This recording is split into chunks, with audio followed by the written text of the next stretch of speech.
Hello, SHRM family. Welcome to another edition of the Workplace Tech Spotlight. I'm Guillermo Corea, Managing Director of SHRM Labs, SHRM's Workplace Innovation Lab. I'm your host for this series where we shine a spotlight on some of the most interesting future of work topics, innovators, and disruptive technologies. By the way, I'm seeing the comments and I'm seeing a lot of you out there are freezing this morning. So thank you very much for joining us. Let's see some of the comments here. Tara Young, howdy from freezing North Texas. Yeah, I'm sure that you're very cold over there. Joyce Watercott, hello from Illinois. Thank you for being here and, stay warm, all right? So before we get started with today's topics, a couple of quick announcements. For SHRM members, just a friendly reminder that the Workplace Tech community is live. This is the TripAdvisor for HR Tech, and it's available only to SHRM members. Please visit workplacetechcommunity.shrm.org. For those of you watching on LinkedIn or other social media platforms, please share this live stream and tag SHRM. You can also use the hashtags SHRM Labs and Workplace Tech. So let's get to today's topic. Innovation is not a new topic, and you guys know that we talk about it here all the time, but it is one that's not generally expected from HR professionals. However, we are seeing the need for more and more innovative problem solving coming from those who know the workplace the best, HR. Last year, SHRM set out to find members that were innovating in their workplaces, and we did just that. The Better Workplaces Challenge Cup member track is an opportunity to highlight all of the ways that HR professionals are making a difference in their workplaces and solving challenging problems. This track of the competition is open to all SHRM members. And this week, we have the first winner of the Better Workplaces Challenge Cup member track here to talk all about innovative problem solving and how to identify opportunities for innovation in the workplace. So please join me in welcoming to the stage Colin Gil, HR Director with Say Yes Buffalo. He's also the president of the Buffalo Niagara HR Association, a SHRM affiliated chapter. And as I just mentioned a second ago, he was the first winner of the 2023 member track of the Better Workplaces Challenge Cup. So Colin, thank you so much for being here. Great to see you again. We had a great time at the annual conference last year, and it was so great seeing you there, to talk a little bit about the innovation that you presented, as well as, I loved handing you the trophy of the first member track winner. How are you doing? I'm doing well, Guillermo. Thank you. Yeah, I appreciated receiving that trophy too. So yeah, it was wonderful. Thank you. Fantastic. Well, I hope you were able to have some fun in Vegas as well, which I'm sure you did. And by the way, this year, I should say, the annual conference is in Chicago. So for those people who are thinking about participating in this competition, hey, free trip for the winner to the annual conference in Chicago, right? So we have a limited amount of time here, so let's get right to it. So in the context of workplace innovation, right?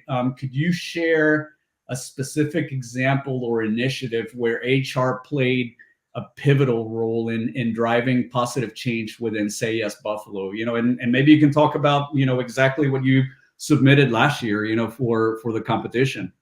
Sure. So I guess I'll go with my award-winning innovation, which was what we call Leadership 101.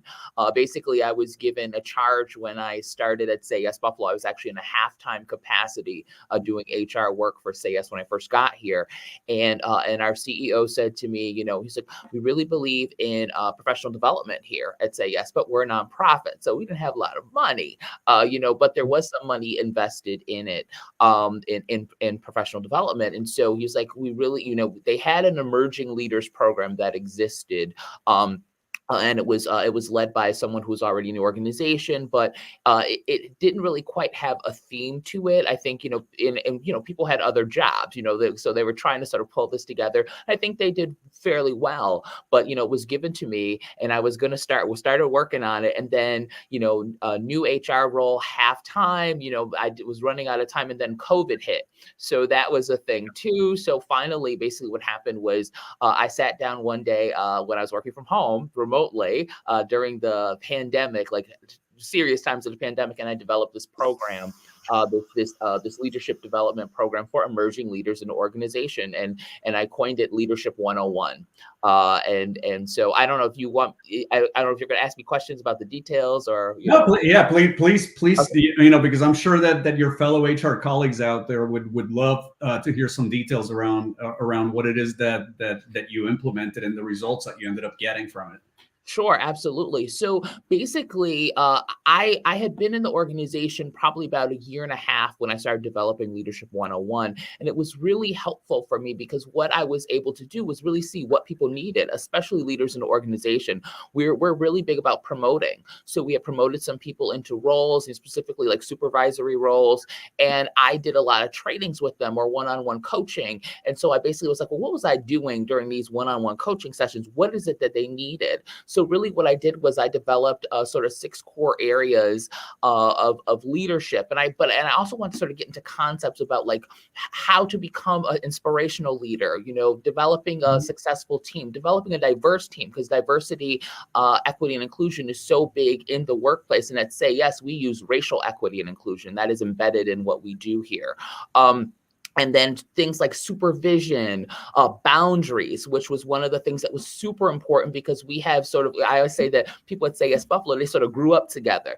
Say Yes Buffalo has been around since 2012, so it hasn't been a long time. So we have some original folks that are still here. So they basically from employee 1 going all the way, we're at 160 right now. So, it's been, so a lot of these folks have sort of grown up together, so to speak, and some people have moved into supervisory roles. So you're in a supervisory role and your homeboy, homegirl, whomever are, now they're reporting to you. And it's like, well, how do I manage? How do I supervise that? So really developing those types of skills. So I developed this, a program. It was half-day sessions, six sessions, well, technically 7. The one was the introductory, but 6 sessions. And I was able to get external speakers to speak on a particular topic.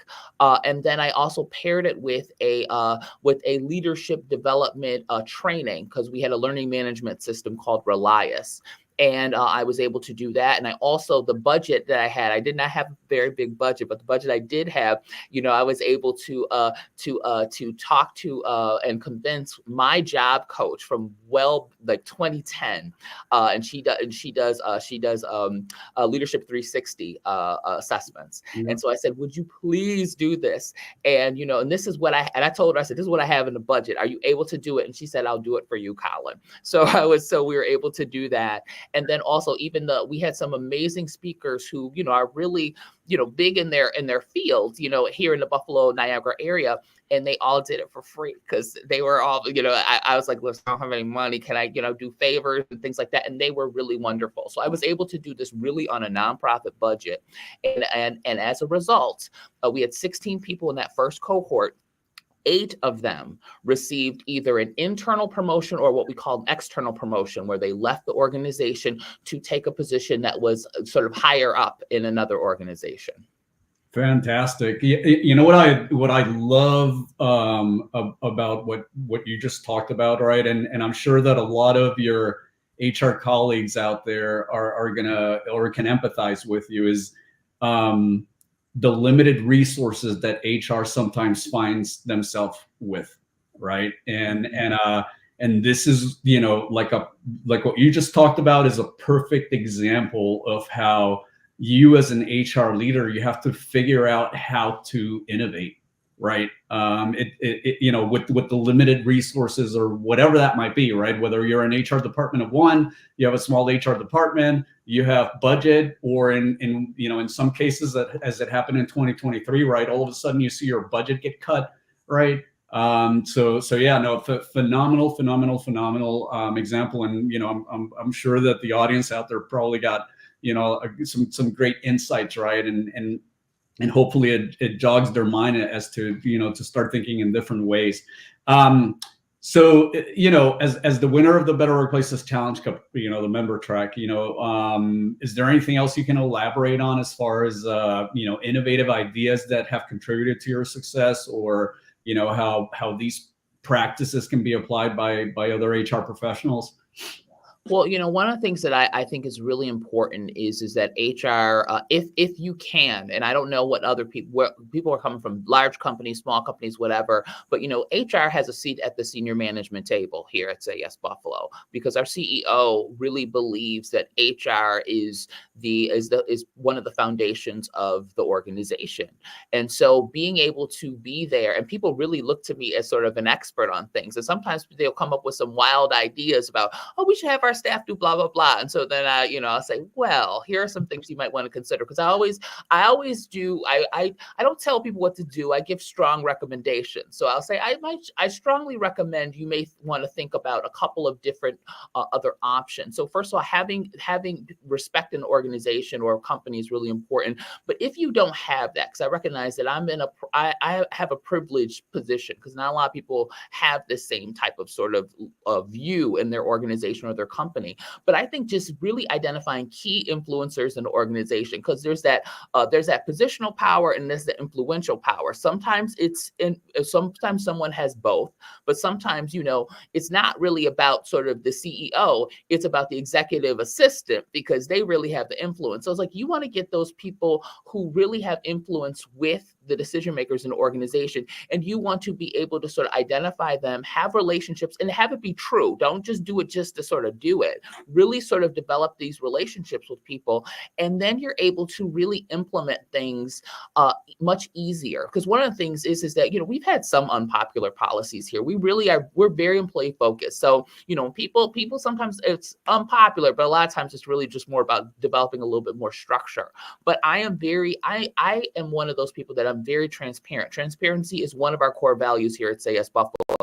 So I'll tell people, listen, if we're making a policy change, I'm going to tell you why we're making a policy change, so you understand it. So I give context, I do the whole thing, and that's something that we do actually as an organization, but it's something that I do a lot, and I do this even with my fellow colleagues, so that when I'm talking to my my fellow senior management team or anybody, and people come up with stuff, I say, so here are some reasons why you might want to rethink that, and I literally will go into the reasons why, because I don't want them to think, oh no, and then just have it be no, and then me just sitting there staring at them. It's, I want to give context, because if people understand it, even if they don't like it, they'll respect it, and they'll be able to move on and accept it. Yeah. And the one key message that, as you were talking about this, the one key message that I got from that is clearly communicating, right? And sometimes you have to have tough decisions, but it's better to have those tough decisions than just to let things go by and not really communicate clearly. So switching gears here a little bit, how do you envision the role of HR professionals evolving in the coming years? What are some of the steps that you think your fellow HR colleagues can take to proactively lead workplace innovation at their respective organizations? Well, one of the things that I often encourage people to do, I'm the president of the Buffalo Niagara Human Resource Association. So that's a local SHRM chapter here in Buffalo, New York. And, and sometimes I have people sort of asking me questions about this type of stuff. And I always say, if you recognize a need in your organization, really start coming up with an idea about that need. Take the time, take a step back and say, okay, what can we potentially do? This is a need that we have. Look at the budget. See, is there a way that you're able to do it? And if not, then try to start to come up with maybe some creative ways that you can think of. I also said, I'll be honest with you, Google can be your friend, because a lot of times I'll just put I'll say, how do I find this? Or what are some methods for now that? ChatGPT also, don't forget about that. That's true. Yeah. See, I'm still learning that. So I know I'm talking to the tech people, and I really said attention, but that's true as well. It's absolutely true. And so really what I encourage people to do it, because it can give you an idea. Don't take it exactly from what you're seeing, but it could spark something. And I think that, I think being proactive is really, really key. And I think that is something that HR professionals should be already doing. But I think that what we'll find, especially because the workforce has shifted since COVID, because what happened originally was when COVID hit, at least here in the Buffalo Niagara region, a lot of larger companies, I don't say a lot, several larger companies started to lay off their HR team. And I was like, oh, because, they were a Big cost. mistake.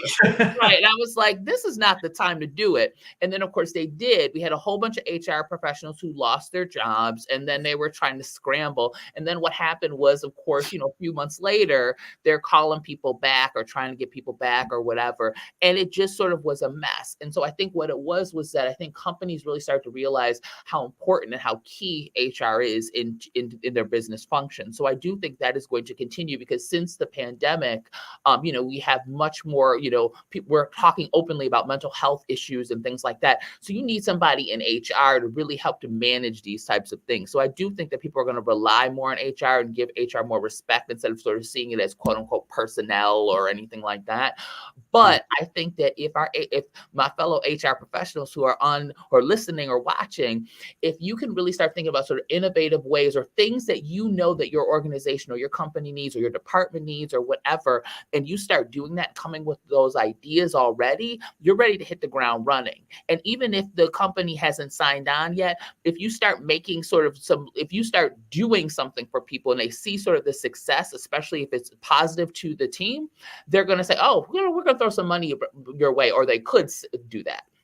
Yeah, fantastic. And by the way, you kind of started touching a little bit on the next question that I had for you, which, I know that a lot of times, people associate technology with innovation, right? And innovation in the workplace goes beyond technology. So how do you encourage other HR professionals to think creatively and bring innovative solutions that may not necessarily involve new technologies, especially you as the president of the Buffalo Niagara chapter, right? Like, you obviously interact with a lot of HR people there in your capacity as the president of this chapter, so how do you encourage people to become more innovative? Sure. Well, one of the things I often, if they're coming to me and they're asking me, I'm always said, well, tell me sort of what the issue is. And so oftentimes they'll tell me what it is. And I may come up with just some things just off the top of my head. And I just always say, well, this is what I'm hearing. I always want to reflect to make sure that what I'm hearing is what they're really saying to me. And then I try to sort of come up with just some ideas to get them started, because I'm always like, well, or I also will say, well, what do you think? Well, what are some ways that you think that you might be able to do this? Because I really try to sort of pull it out of them as well. Because my whole thing is that I think that a lot of our HR professionals, I think we are innovative. We're naturally innovative because we're doing 5 million different things all the time. But if you are deep in it, you might be like, oh, I can't think of this, or I'm not really innovative. When really, if you're looking at your processes of what you're doing, you are innovative. Because if you're an HR department of one, and speaking as someone who has been an HR department of one, we have to definitely be innovative, in order to sort of even keep our head above water. But I'm saying, even if you're part of a team or anything like that, you are naturally innovative in your HR role. But I think that people just often don't understand that. So generally what I try to do is just either offer them an idea, or I just try to really sort of talk them through it so they realize, oh, wait, I do have an idea. It's this, it's that, or maybe I can consider this. Because I really do think naturally if we are in this role and we're successful in our role, and even if we're not successful, because sometimes it's just not the right fit, I will say that I think we are naturally innovative people. We have to be when you're working with people in this capacity. Yeah, and I would add to that I think a lot of HR people definitely go outside the box, and once again, because of the small departments, if you're an HR department of one, you got to figure things out. Absolutely. So last question here for you. Any resources that you can think of that might be of value to your HR colleagues that are out there that you can point them to? This is a good question. So, as I was thinking, because I was trying to think, well, what resources did I use? And so I'll be honest with you, I've been on the board of the Buffalo Niagara Human Resources Association for 6 years. So I've been president now. I'm in my second year as president. And I always use my HR colleagues, so one of the things that I always do, I always try to use my network. I think that is really important. So one of the things that, because I was thinking about this, I was like, what resources and everything.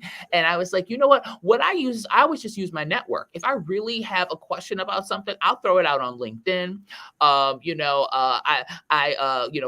Back when X was Twitter, and a little bit different. I still call it Twitter, by the way. So. I do too. But I just know it's the spirit of it is not quite the Twitter anymore. It's a little more X, if you know what I'm saying. But I used to put it out there. But again, I use my HR network and my colleagues. And one of the things, and I think those are the best resources that you can have. Instead of me just sort of saying, oh, you want to go here, want to go there. I really think using the people in your network is important. And if you don't have a network, and this is something, I'll put that out there to people, connect with me on LinkedIn and tell me that you saw me on here, because I get a lot of requests. But I was like, let me know who you are. But I'll talk to you about it, because I think probably people may not realize they have a network, but they really do. But I'm big about using your network. I think that having that network around you, because people in your network are generally people that like you, I'm assuming.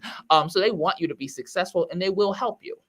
Absolutely. That is a great piece of advice for the audience out there. What's funny about that is that, in my role at SHRM, I get to interact with a lot of these startup founders, right? And they're always asking like, well, how do I get, what's the best way to get visibility, to get in front of the SHRM audience? And one of probably the top thing that I say is, make sure you build relationships at the chapter level, because if you're able to build relationships at the chapter level, and people see that you're bringing a great solution to HR, right, they are going to spread the word for you, because HR people are collaborative, and you guys tend, if you find a great solution, you'll tell your other HR colleagues about it, so that's like spot on, with that message that I've been telling the startup founders. Well, hey, Colin, unfortunately, that's all the time that we have for today. This has been a fantastic conversation. Thank you so much for